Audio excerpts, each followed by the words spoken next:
గారి మనసులో ఏదో తవ్వకం జరుగుతోంది కదా. ఎంతైనా నిధి అక్కడ పొందాలంటే లోతుకు తవ్వాల్సిందే. రోజీ, మీరు అనుకున్నట్టు ఏమీ జరగట్లేదు. నేను ఆలోచిస్తున్నది నిత్య గురించి, నిధి గురించి కాదు.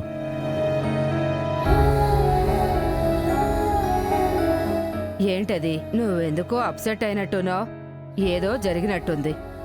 ఏంటది? ఏవేవో జరిగాయి. చెప్పాలంటే ఎక్కడి నుండి మొదలు పెట్టాలో ఎక్కడ ఆపాలో అర్థం కావట్లేదు. మొక్కు తీర్చడానికి మారిగుడికి వెళ్ళొచ్చేసరికి అవన్నీ సాల్వ్ అవుతాయంటే ఇంకో మొక్కు మొదలైంది. నువ్విలా తెకమకగా చెప్తే నాకు అర్థం కాదు. ముద్ద కలిపి నోట్లో పెట్టినట్టుగా చెప్పు. మారిగుడికి వెళ్ళిన మొదటి రోజు నుండి ఏదో ఒక పొరపాటు జరుగుతుంది. కానీ తిరిగి వచ్చే ముందు రోజు ఏం జరిగిందో కూడా తెలీదు.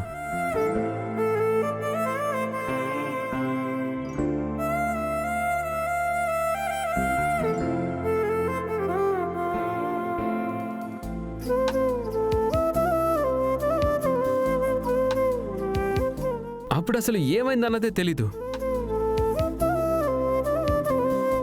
నిత్య మాటలు పెట్టే తెలిసింది నిధికి ఎవరో చాలా పెద్ద అపాయం కలిగించబోయారని. పెనం మీద నుండి నేరుగా పొయ్యిలో పడ్డట్టు అయింది నా కథ. నిత్య నిన్ను తప్పుగా అర్థం చేసుకుంది. అర్థమయ్యేలా చెప్తే సగం సమస్య తీరిపోయినట్టే. రోజీ, పిల్లికి గంటైనా కట్టొచ్చు,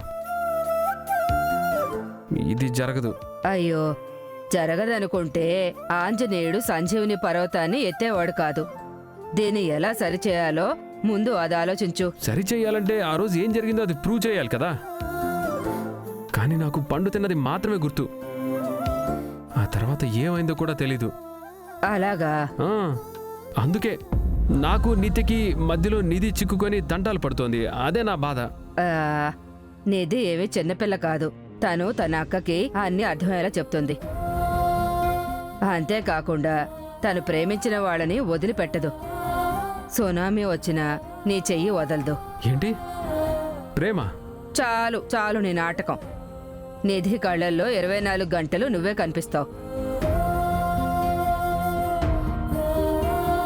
తను నిన్ను ఎంతగా ఇష్టపడుతుందో నాకు బాగా తెలుసు. నువ్వు ఆలోచించకపోయినా తను నీ వైపు నిలబడుతుంది. ఇక వదిలిపెట్టే మాటే లేదు.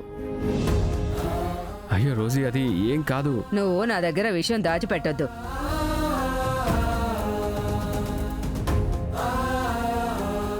మరైతే ఈ మొబైల్ ఎవరికి?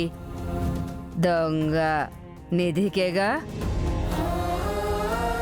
అవును, కానీ ఎలా ఇవ్వాలో అర్థం కావట్లేదు. అయ్యో, ఎలా అంటే ఇలా తీసుకువెళ్ళి నిధి ముందు నిలబడు. అదే చేత్తో ఇచ్చేసేయ్. చాలా ఈజీ కదా. రోజీ, తమాషా చేయొద్దు. నా కష్టం నాది.